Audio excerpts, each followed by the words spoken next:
Number 42، جو دوسروں کو تکلیف نہ پہنچائے۔ 42ویں نمبر پر کامیاب انسان کون ہے؟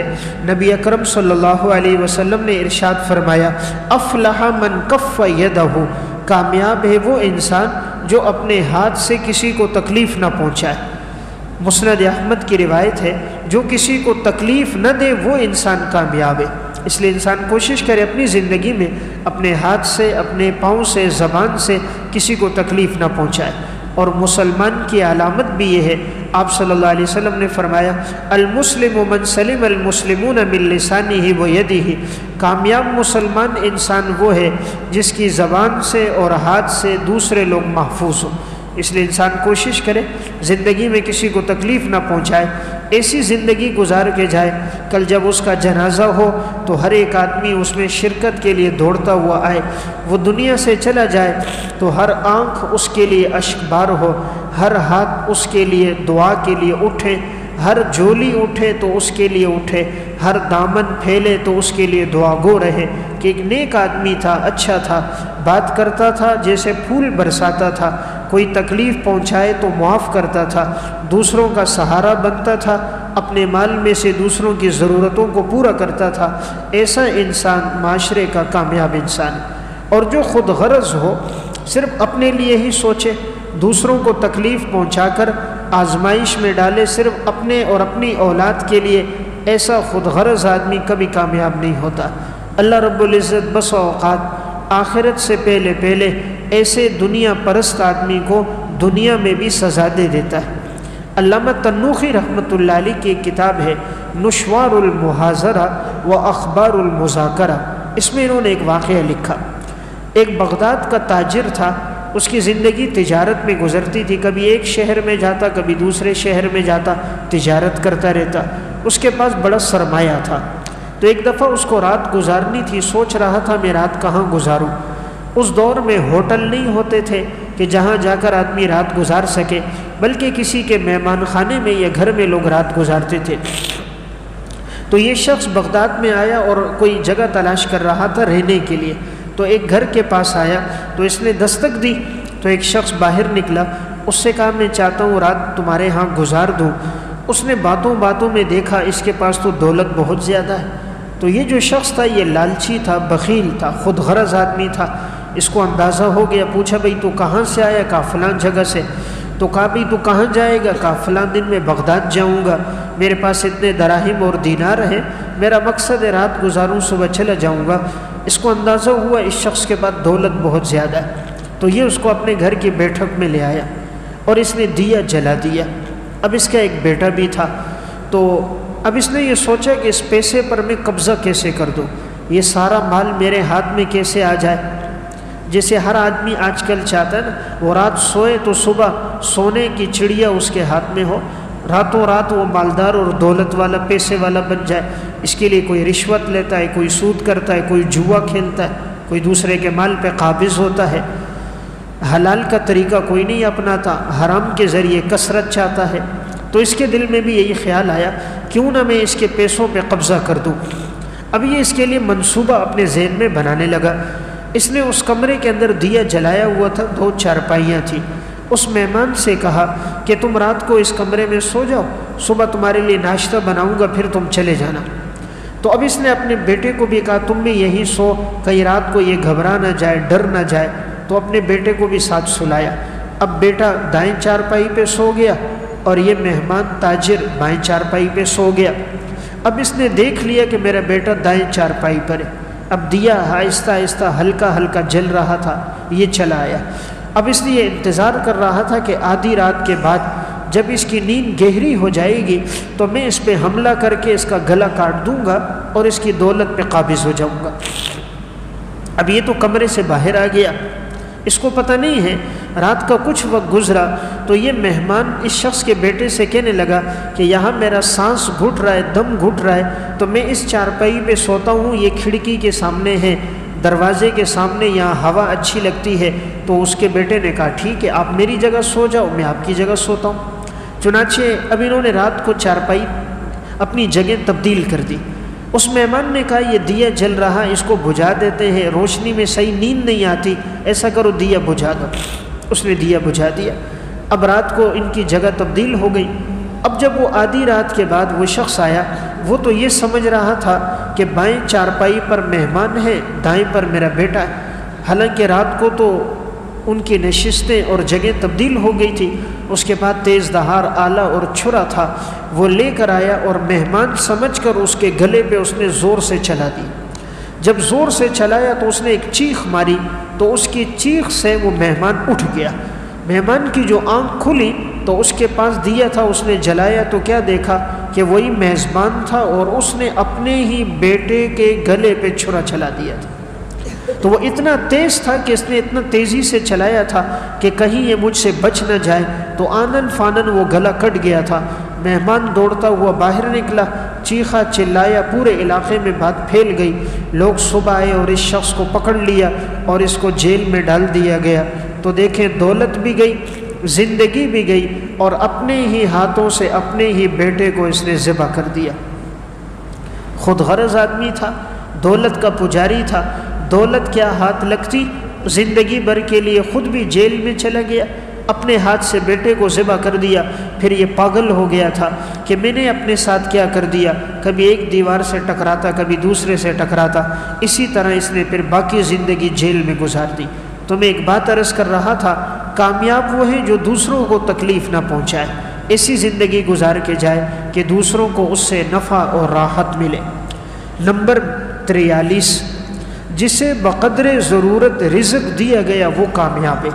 حدیث میں آتا ہے رسول اللہ صلی اللہ علیہ وسلم نے ارشاد فرمایا، قد افلح من اسلم، یقیناً وہ انسان کامیاب ہو گیا جو مسلمان ہے، وہ روزے کا کفافن، اور جسے اتنا رزق دیا گیا جو اس کے لیے کافی ہو جائے۔ یہ صحیح مسلم کی روایت ہے۔ معلوم ہوا ایک کامیاب انسان وہ ہے جسے بقدر ضرورت رزق ملا، اس لیے اللہ نے جتنا رزق دیا ہے انسان اس پہ شکر کرے، زیادہ کے پیچھے نہ پڑے۔ تقدیر سے زیادہ ملتا نہیں ہے، جو اللہ نے لکھ دیا وہ ہر انسان کو ملے گا، چاہے وہ غار کے اندر بند ہو، فضا میں ہو، ہوا میں ہو، زمین کے اندر ہو، سمندر میں ہو۔ اللہ تعالیٰ نے جو رزق انسان کے لیے جہاں کہیں لکھا ہے، رب العالمین وہ رزق اسے عطا فرماتا ہے۔ اس لیے جو رزق دیا گیا انسان اسی پہ اللہ کا شکر ادا کرے۔ رزق کی ذمہ داری اللہ نے لی ہے، اور اللہ رب العزت ہر آدمی کو رزق پہنچا رہا ہوتا ہے۔ وہ جہاں کہیں بھی ہو اس کا رزق اس کو ضرور ملے گا۔ وہ رزق انسان کو اس طرح تلاش کرتا ہے حدیث میں، جیسے کہ موت انسان کو تلاش کرتی ہے، انسان کا رزق بھی اسی طرح انسان کو تلاش کر رہا ہوتا ہے۔ کورونا کے دنوں میں دیکھیں حالات کیسے آئے، مہنگائی کتنی بڑھ گئی، لیکن کوئی آدمی بھوک سے نہیں مرا۔ کوئی ایک خبر ایسی نہیں سننے میں آئی فلاں آدمی بھوک سے مر گیا ہو۔ آج کتنی مہنگائی ہو گئی، لیکن اللہ نے آج بھی دسترخوان کی رونقیں ہم سے چھینی نہیں، بلکہ جو کچھ انسان پہلے کھا رہا تھا اللہ آج بھی وہی عزت سے کھلا رہا ہے۔ تو رزق کی ذمہ داری میرے اللہ نے لی ہے، اس کے لیے تو ہم بڑی کوشش کر رہے ہیں۔ مغفرت کی ذمہ داری نہیں لی، اس کے لیے کوشش نہیں ہے۔ تو کامیاب وہ ہے جسے اللہ نے بقدر ضرورت رزق دے دیا، اس لیے انسان کثرت کے پیچھے نہ پڑے۔ نمبر 44، حاصل شدہ نعمتوں پر قناعت کرنے والا۔ ایک کامیاب انسان وہ ہے اللہ تعالیٰ نے اسے جو بھی نعمت عطا فرمائی ہے وہ اس نعمت پر قناعت کرے۔ قناعت کا مطلب ہوتا ہے زیادہ کی حرص میں نہ جائے، زیادہ کی حرص میں نہ پڑے، جو اللہ نے دیا ہے اس پہ اللہ کا شکر ادا کرے۔ صحیح مسلم کی روایت ہے، رسول اللہ صلی اللہ علیہ وسلم نے ارشاد فرمایا، قد افلح من اسلم ورزق کفافا وقنعہ اللہ بما آتاہ، اور اللہ تعالیٰ قناعت دے دے انسان کو جو اللہ نے اسے عطا کیا۔ تو اس لیے قناعت بڑی نعمت ہے، جو ملا ہے اسی پر اللہ کا شکر ادا کر دینا۔ حدیث میں آتا ہے الاقتصاد فی النفقۃ نصف المعیشہ، کہ یہ میانہ روی اختیار کرنا یہ انسان کی آدھی آمدنی ہے۔ جو آدمی اس کو اختیار کرتا ہے وہ بہت سی چیزوں سے، قرضے سے، تکلیف سے بچ جاتا ہے۔ آج جو بھی آدمی پریشانی میں ہے اس کی بنیادی وجہ آپ دیکھو گے خواہشات پہ چل رہا ہے۔ جو قناعت کرتا ہے وہ پریشان نہیں ہوتا، جو اللہ نے دیا ہے اسی پر اپنا گزارا کر رہا ہوتا ہے وہ خوشحال ہوتا ہے، اور جو اپنی خواہشات کو پورا کرتا ہے، اچھے سے مہنگا لباس پہنوں، اچھے سے اچھا ہر دن کھانا کھاؤ، میری سواری سب سے مہنگی، میرا گھر سب سے مہنگا ہو، معاشرے میں میں سب سے نمایاں نظر آؤں، ایسا آدمی پریشان ہوتا ہے۔ اور جو اللہ نے دیا اسی پہ صابر اور شاکر ہوتا ہے وہ خوشحال ہوتا ہے۔ اس لیے ایک بزرگ کا قول ہے، کہا تم لوگوں سے قرضہ نہ مانگا کرو، اپنے نفس سے قرضہ مانگ لیا کرو۔ اپنے نفس سے کہہ دو کہ یہ جو اچھے گھر، اچھی سواری، اچھے لباس، اچھے کھانے کی جو خواہش ہے اللہ نے مجھے دے دی ہے تو میں اس کو پورا کر دوں گا۔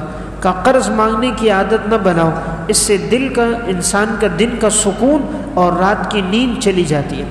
جب انسان پہ قرضہ ہو جائے پھر دن میں اس کی عزت باقی نہیں رہتی، کبھی بھی قرض خواہ آئے گا سب کے سامنے اسے بے عزت اور ذلیل کر دے گا، رات کی نیند اور سکون اس سے چلا جاتا ہے۔ اس لیے انسان کوشش کرے قناعت کی زندگی اختیار کرے۔ نمبر 45، شریعت میں اپنی طرف سے اضافہ کرنے والا نہ ہو۔ جو شریعت میں اپنی طرف سے اضافہ کرے گا ایسا آدمی کامیاب نہیں ہوگا۔ کامیاب وہ ہوگا جو اللہ رسول کا حکم ہے اسی کو مانے، اپنی طرف سے کوئی بات بیچ میں نہ بڑھائے۔ رسول اللہ صلی اللہ علیہ وسلم کے پاس ایک صحابی آئے اور انہوں نے آپ سے سوال کیا۔ آپ صلی اللہ علیہ وسلم سے پوچھا اسلام کیا چیز ہے؟ آپ صلی اللہ علیہ وسلم نے فرمایا 5 صلوات فی الیوم، تم دن اور رات میں 5 نمازیں پڑھو۔ اس نے پھر پوچھا فقال هل علی غیرہن، کیا اس کے علاوہ بھی میرے اوپر کوئی عبادت ہے؟ آپ نے فرمایا لا الا ان تطوع، اس کے علاوہ کوئی عبادت نہیں مگر وہ جو تم نفلی عبادت کرو۔ قال رسول اللہ صلی اللہ علیہ وسلم وصیام شہر رمضان، اور آپ نے فرمایا رمضان المبارک کے مہینے میں روزے رکھو۔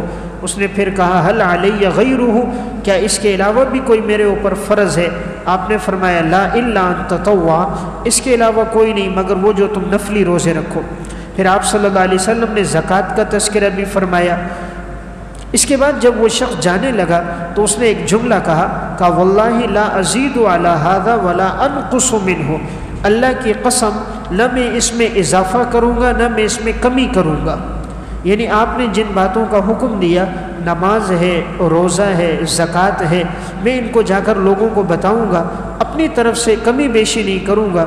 تو رسول اللہ صلی اللہ علیہ وسلم نے اس موقع پہ ارشاد فرمایا افلح الرجل ان صدقہ، اگر یہ شخص سچ کہہ رہا ہے تو یہ کامیاب ہو گیا۔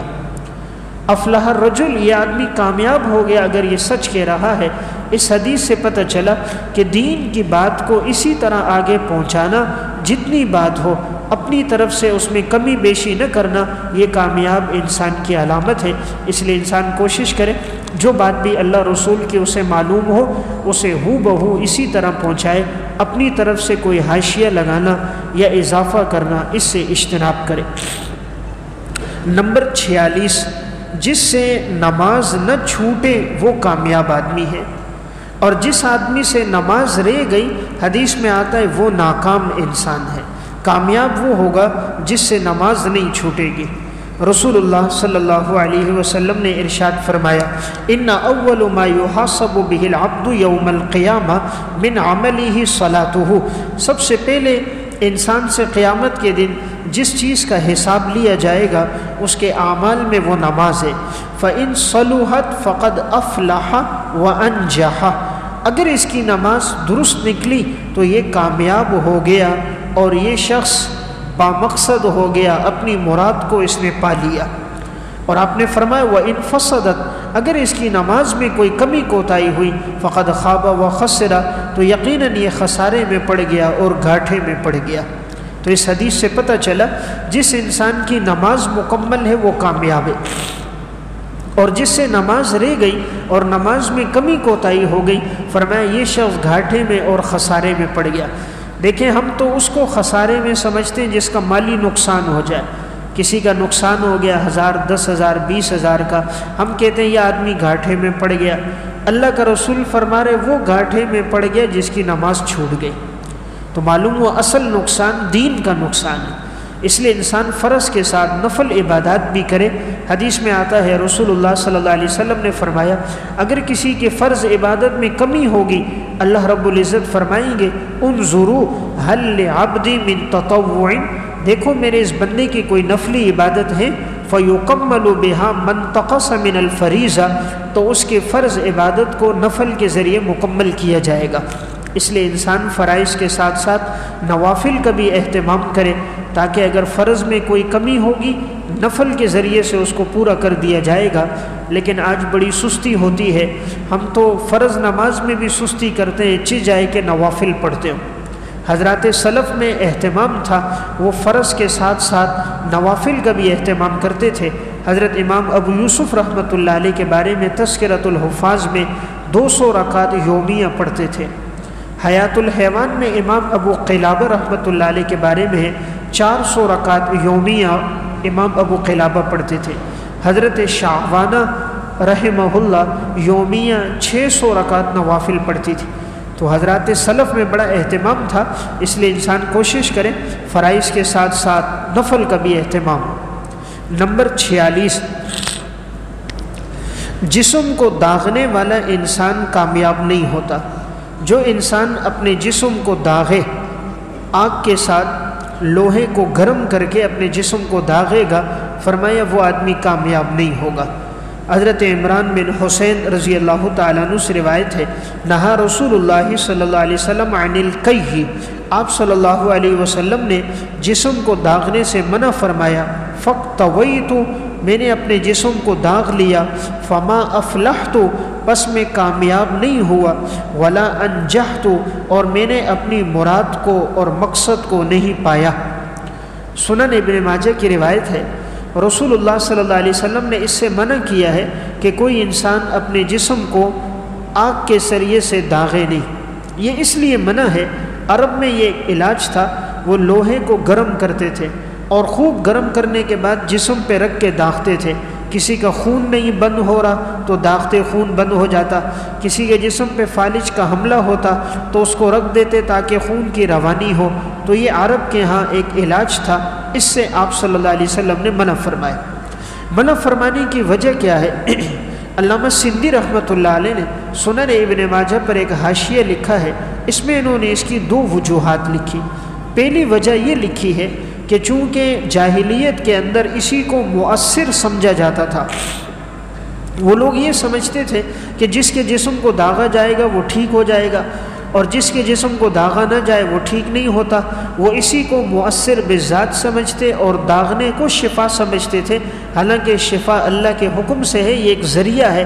تو آپ صلی اللہ علیہ وسلم نے جاہلیت کے اس اعتقاد کی نفی فرمائی۔ یہ نمبر 2، آپ صلی اللہ علیہ وسلم نے اس لیے منع کیا، یہ آگ کے ذریعے سے علاج ہے، اور آگ کے ذریعے سے کسی کو تکلیف پہنچانا، سزا دینا، فرمایا یہ اس رب کا کام ہے جس نے آگ کو پیدا کیا ہے، اس کے علاوہ کوئی کسی کو آگ کے ذریعے سے تکلیف یا عذاب نہیں دے سکتا۔ اس لیے اگر کوئی آدمی کسی کو آگ میں جلائے، کسی جانور کو جلائے، یا کسی چیز کسی پر گرم کر کے پانی ڈالے، جیسے بعض لوگ چیونٹیوں پہ گرم پانی ڈال دیتے ہیں، یہ ناجائز ہے۔ آگ کے ذریعے سے عذاب دینا اللہ کی کسی بھی مخلوق کو جائز نہیں۔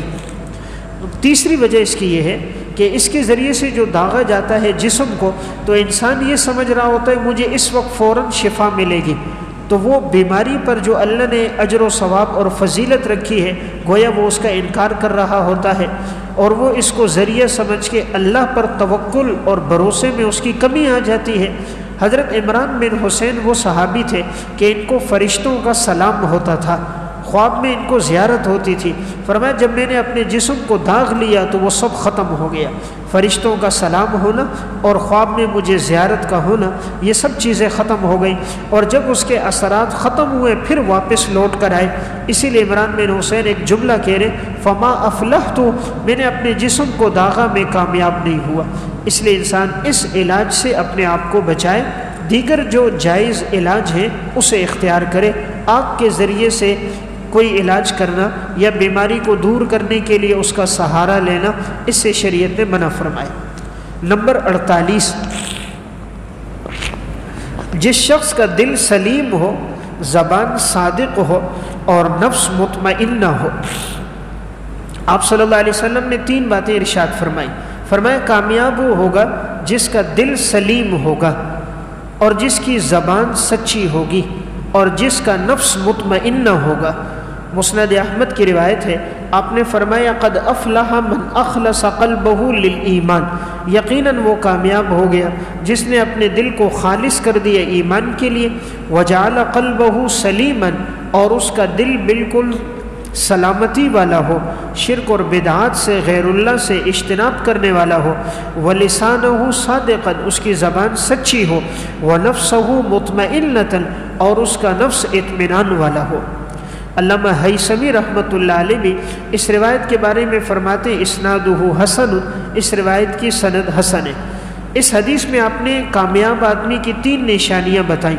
پہلی نشانی کیا ہے کہ اس کا دل سلامتی والا ہو، یعنی خواہشات سے، بدعات سے، میلان سے، غیر اللہ کی طرف پاک ہو. دوسرا اس کی زبان سچی ہو، جس کا دل مخلص ہوتا ہے اس کی زبان بھی سچی ہوتی ہے. اور جو دل کے اعتبار سے مخلص نہیں ہوتا، دوسروں کے لیے خیر خواہ نہیں ہوتا، اس کی زبان بھی سچی نہیں ہوتی. جو دل کا سچا ہوتا ہے اللہ اس کی زبان پہ بھی سچائی کو قائم کر دیتا ہے. جو دل کے اعتبار سے دھوکہ دینے والا ہوتا ہے، مخلص نہیں ہوتا، اس کی زبان پر بھی وہی چیز ہوتی ہے. دل کی مثال ہانڈی ہے اور زبان چمچ ہے. زبان سے، چمچ سے آدمی وہی چیز نکالتا ہے جو ہانڈی میں موجود ہوتی ہے. ہانڈی میں جو پکا ہوگا چمچ سے وہی آدمی نکالے گا. دل اگر مخلص ہوگا تو زبان پر بھی اخلاص اور سچائی ہوگی، اور اگر دل میں منافقت اور خیانت ہے تو زبان پر بھی وہی چاپلوسی اور کذب اور دھوکہ دہی ہوگی. تیسری بات آپ نے فرمائی جس کو اللہ نے نفس مطمئن دیا ہو، یعنی جو اللہ نے دیا اس پر وہ اطمینان کرتا ہے، نیک اعمال پر اپنی زندگی گزارتا ہے. فرمایا یہ آدمی کامیاب ہے. نمبر 49، جو قرآن کریم کی 200 آیات تلاوت کرے، فرمایا وہ آدمی کامیاب آدمی ہے. نبی اکرم صلی اللہ علیہ وسلم نے ارشاد فرمایا من قرأ فی لیلۃ ب100 آیۃ، جس نے رات میں قرآن کریم کی 100 آیات پڑھی، کتب من القانتین، اس کو لکھ دیا جائے گا پرہیزگاروں میں سے، عبادت کرنے والوں میں سے. ومن قرأ ب200 آیۃ، جس نے 200 آیات تلاوت کی، کتب من الفائزین، اس کو لکھ دیا جائے گا کامیاب لوگوں میں سے. یہ سنن دارمی کی روایت ہے. اس روایت میں رسول اللہ صلی اللہ علیہ وسلم نے ارشاد فرمایا جو 200 آیات قرآن کریم کی تلاوت کرتا ہے وہ کامیاب انسان ہے. تو 200 آیات پڑھنے میں اتنا وقت نہیں لگتا، زیادہ سے زیادہ انسان کے 25 منٹ سے آدھا گھنٹہ لگے گا. کوئی اگر یہ تلاوت کرے گا، آپ نے فرمایا یہ آدمی کامیاب ہوگا. اس لیے انسان کوشش کرے اپنے دن کا آغاز تلاوت سے کرے، اور ہر دن میں تلاوت کی ایک مقدار کو متعین کرے، کم از کم 1 سپارہ پڑھے تاکہ 1 مہینے میں ہمارا قرآن پورا ہو جائے. نمبر 50، جو شخص اپنے پانچے اپنے ٹخنوں سے نیچے لٹکائے. اور نمبر 51، جو احسان کر کے جتلائے. اور نمبر 52، جو جھوٹی قسم کھا کر اپنے سامان کو بیچے. آپ نے تینوں کے بارے میں فرمایا یہ آدمی کبھی بھی کامیاب نہیں ہوگا، یہ گاٹھے میں اور خسارے میں پڑے گا جن آدمیوں میں یہ 3 گناہ موجود ہیں، یعنی پانچے ٹخنوں سے نیچے لٹکانے والا، احسان کر کے جتلانے والا، جھوٹی قسم کھانے والا. رسول اللہ صلی اللہ علیہ وسلم نے ارشاد فرمایا ثلاثۃ لا یکلمہم اللہ یوم القیامہ، 3 آدمی ایسے ہیں کہ اللہ قیامت کے دن ان سے بات نہیں کرے گا. ولا ینظر الیہم، اللہ ان کی طرف نظر رحمت نہیں کرے گا.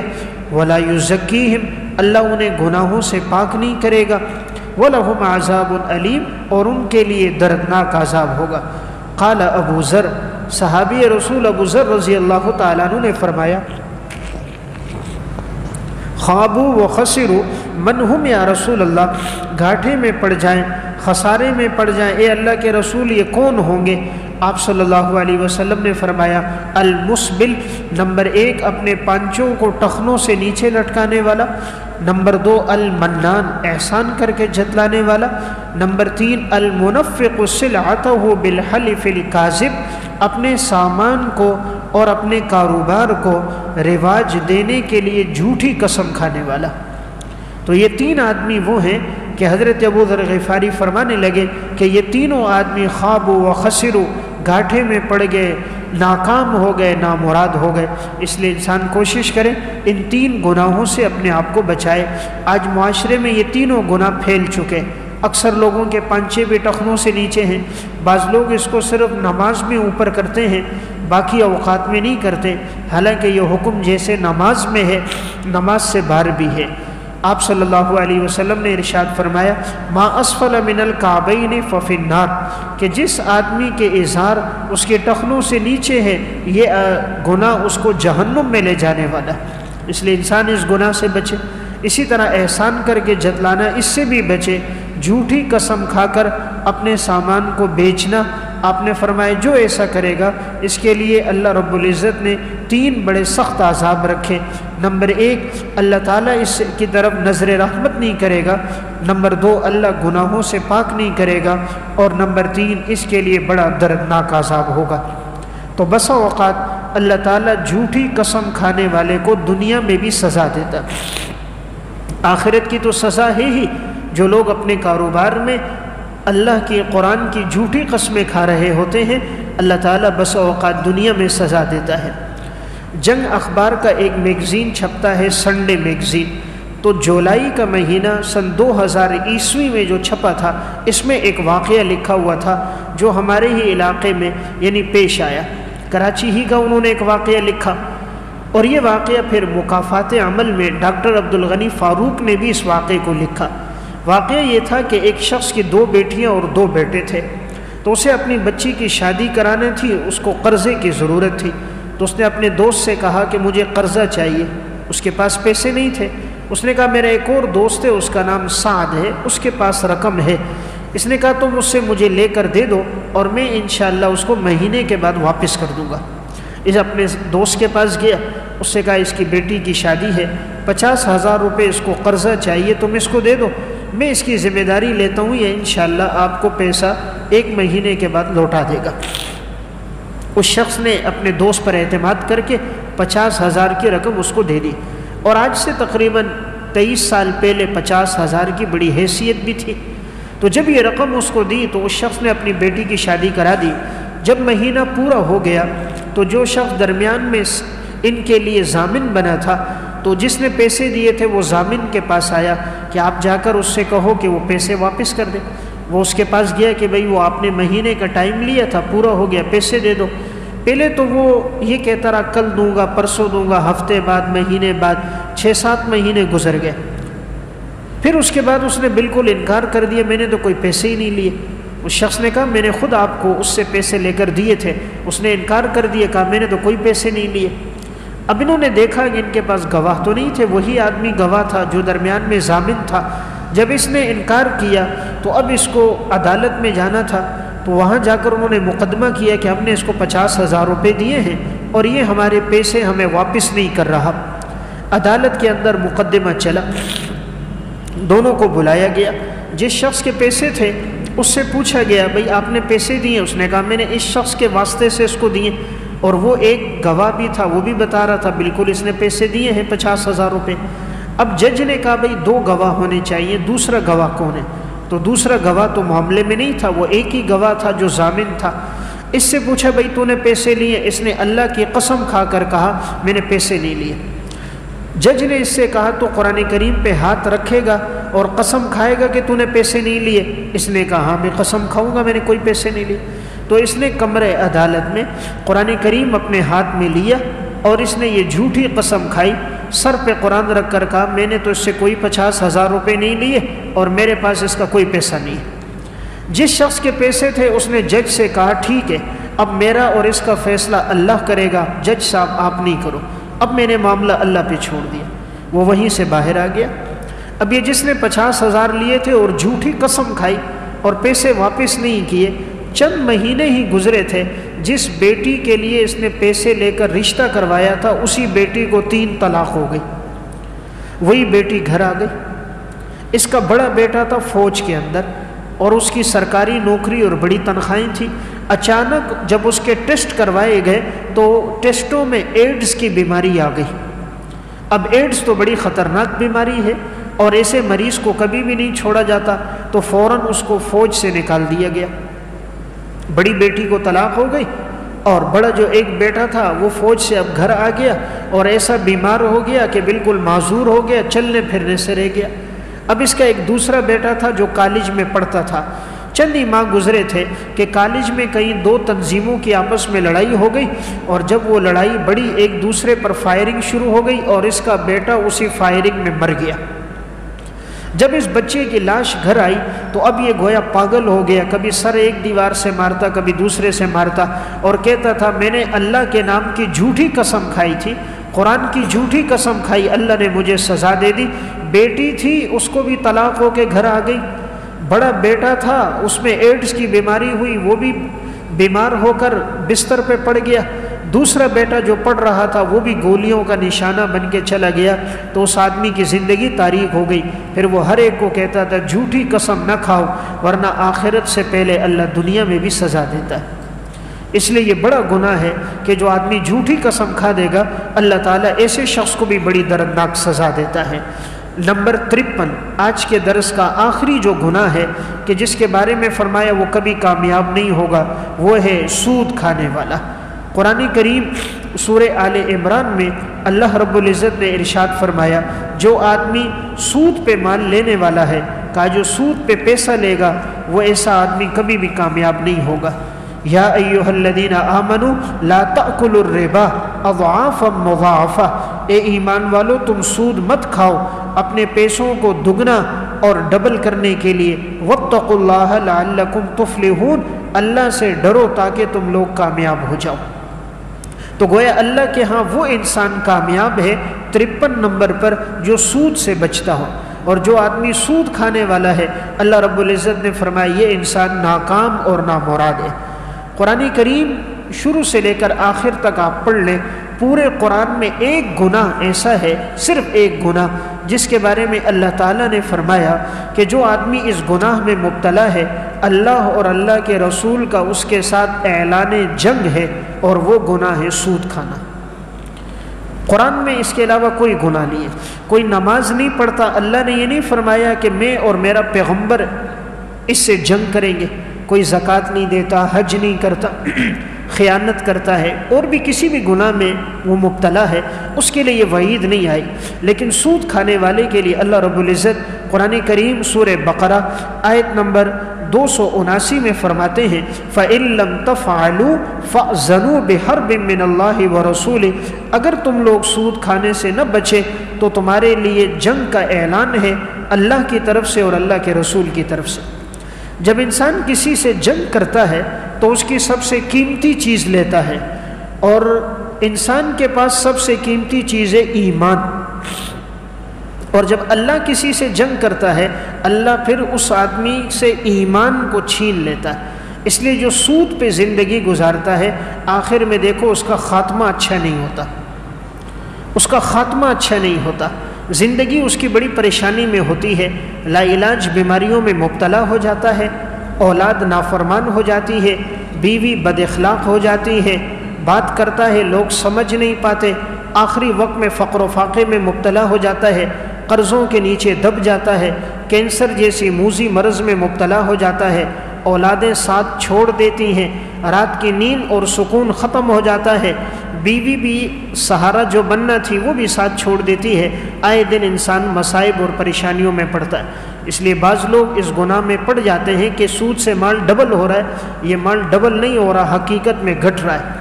قرآن کریم میں اللہ رب العزت فرما رہے ہیں جو آدمی ہمارے نام پہ صدقہ دے گا ہم اس کے مال کو بڑھا دیں گے، اور جو سود لینے والا ہوگا ہم اس کے مال کو گھٹا دیں گے۔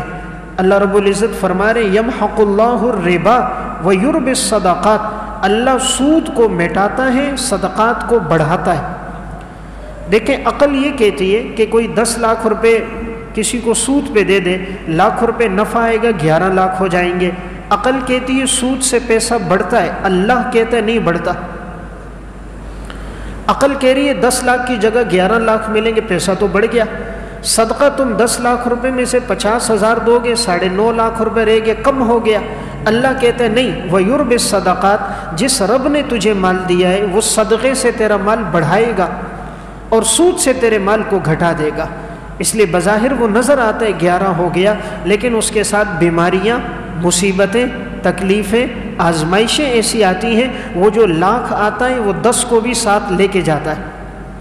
وہ جو لاکھ سود کا آتا ہے، جو 10 پہ آیا تھا وہ بھی نہیں ٹکتا، وہ اس کو بھی ساتھ لے کر جاتا ہے۔ اس لیے اللہ نے جس کو کامیاب کہا ہے وہ جو سود سے بچتا ہو۔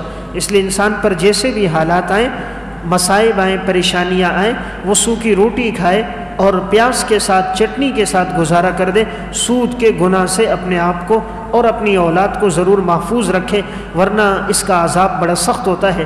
میں ایک واقعہ سنا کے بات ختم کرتا ہوں۔ اردو کی ایک کتاب ہے ناقابل فراموش سچے واقعات، اس میں انہوں نے ایک واقعہ لکھا۔ ایک شخص حرام کھانے میں مبتلا تھا، سود کا پیسہ لینا، سود پہ دینا، یہی اس کی زندگی تھی۔ جب اس کا انتقال ہوا، اس کو دفنانے کے لیے قبرستان لے کر گئے، تو جب اس کو دفنانے لگتے تھے قبر میں تو اچانک قبر ٹیڑھی ہو جاتی تھی، اس کا جسم اندر نہیں جاتا تھا۔ تو کسی نے کہا ہو سکتا ہے یہ قبر صحیح نہیں کھودی، دوسری کھودو۔